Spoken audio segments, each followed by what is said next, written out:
Housing colony के 7 फेरे विवाह भवन में चल रहे बर्थडे पार्टी के दौरान हथियार के साथ बिन बुलाए कुछ लोग इस पार्टी में घुसते हैं और लोगों को धमकाते हुए कहते हैं कि जो जहां है वहीं रहे। इस दौरान घायल हुआ युवक उन्हें समझाने की कोशिश करता है। हालांकि इन लोगों को ना तो पार्टी में दावत दी गई थी और ना ही बुलाया गया था। यह लोग हथियारबंद होकर इस पार्टी में पहुंचे थे। युवक ने इसे समझाने की कोशिश की, जिसके बाद इन लोगों ने फायरिंग करना शुरू कर देते हैं, जिससे एक युवक घायल हो जाता है। युवक ने यह भी बताया कि किस तरीके से पार्टी में हथियार के साथ यह लोग पहुंचे थे। इससे साफ तौर पे पता चलता है कि वह किसी को मारने के लिए आए थे। वहीं सिटी एसपी ने बताया कि पार्टी में घुसकर फायरिंग करने वाले लोगों की पहचान कर ली गई है। इनका आपराधिक इतिहास भी रहा है। वहीं फायरिंग में घायल युवक को डीएमसीएच में भर्ती कर इलाज कराया जा रहा है। आइए आपको सुनाते हैं कि सिटी एसपी ने इस घटना को लेकर और क्या कुछ जानकारी दी।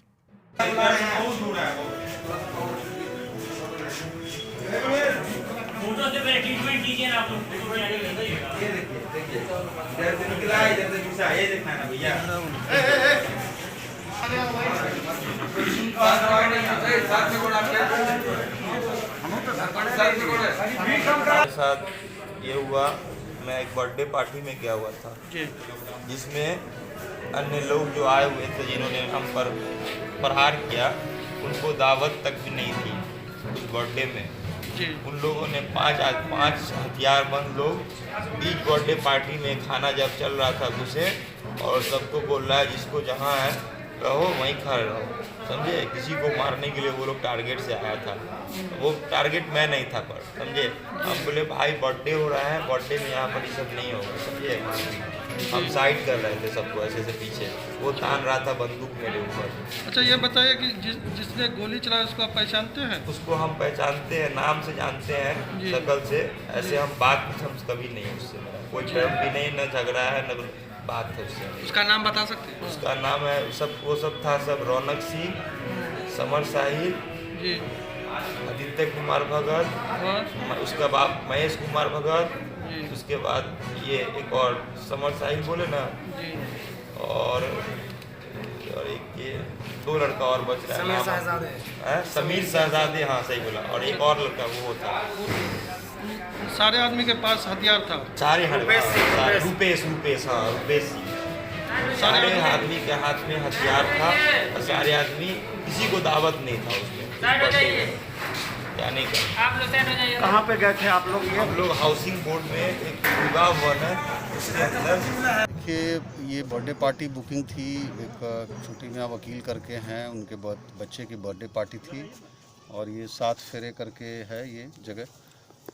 और बर्थडे पार्टी के क्रम में ही बताया जा रहा है कि अंदर में जो लोग आए हुए थे उसमें से ही कुछ लोगों ने फायरिंग की और एक व्यक्ति जख्मी हुआ है जो डीएमसीएच में भर्ती है। उसका बयान लिया गया। उसने 6 लोगों को चिन्हित किया है और उन 6 लोगों में को आइडेंटिफाई कर लिया गया है और उनकी गिरफ्तारी का प्रयास किया जा रहा है। सर, जिस 6 अपराधी का नाम सामने आ रहा है वो अपराधी कौन है और क्या क्या ऐतिहासिक रहा है? वो सभी लोग जितने हैं सबका पूर्व का कुछ न कुछ आपराधिक कनेक्शन रहा है। ये जैसे रौनक सिंह के बारे में बताया जा रहा है, उसका कुछ न कुछ आपराधिक इतिहास रहा है और वो सब उस टाइप के मनचले और मतलब बदमाश टाइप के ही लड़के हैं। सर, अब तक पता चल पाया है किसे गोली मारने के लिए अपराधी आए थे? ये अभी तक कोई स्पष्ट नहीं। उन्होंने तो 6 नामजद किया है और ये आपस में बता रहा है कि जॉन्टी सिंह और रौनक सिंह के बीच में कुछ विवाद है जिसके वजह से फायरिंग हुई है और ये जिनको गोली लगी है उसी क्रम में क्रॉस फायरिंग में शायद गोली लगी है। सर, होटल में कोई सीसीटीवी फुटेज कैमरा नहीं लगा हुआ? नहीं, उस पर भी हम लोग जा रहे हैं कि चूँकि ये मैंडेटरी है कि सभी जगह आजकल सीसीटीवी होना अनिवार्य है इस प्रकार के पार्टी और फंक्शंस में, तो ये सवालिया निशान तो है ही जो आयोजक हैं उन पर। और मौके वारदात से जो है पैलेट मिला है उसका, जो फायरिंग उसका एक मिला है। सर, शराब पीने की बात भी उस पर भी हम लोग तहकीकात कर रहे हैं। अभी तक तो किसी प्रकार का कुछ ये नहीं बरामद हुआ है बट उस बिंदु पर भी जांच कर रहे हैं।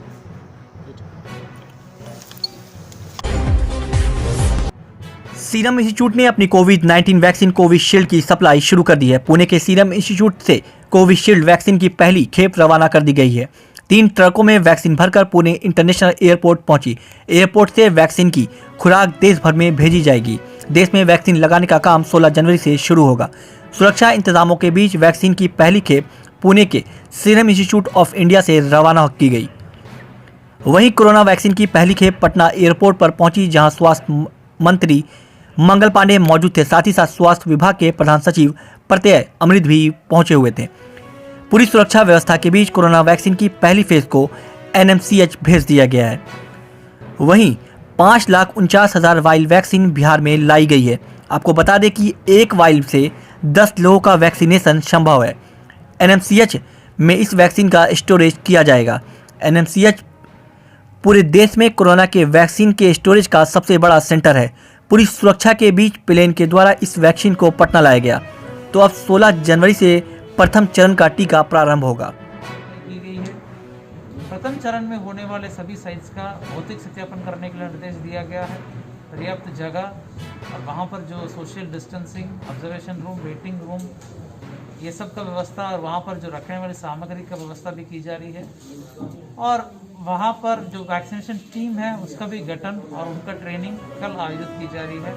तो सभी प्रकार की तैयारियाँ पूरी हो चुकी है और हम लोगों को उम्मीद है कि अच्छे ढंग से कार्यक्रम आयोजित होगा।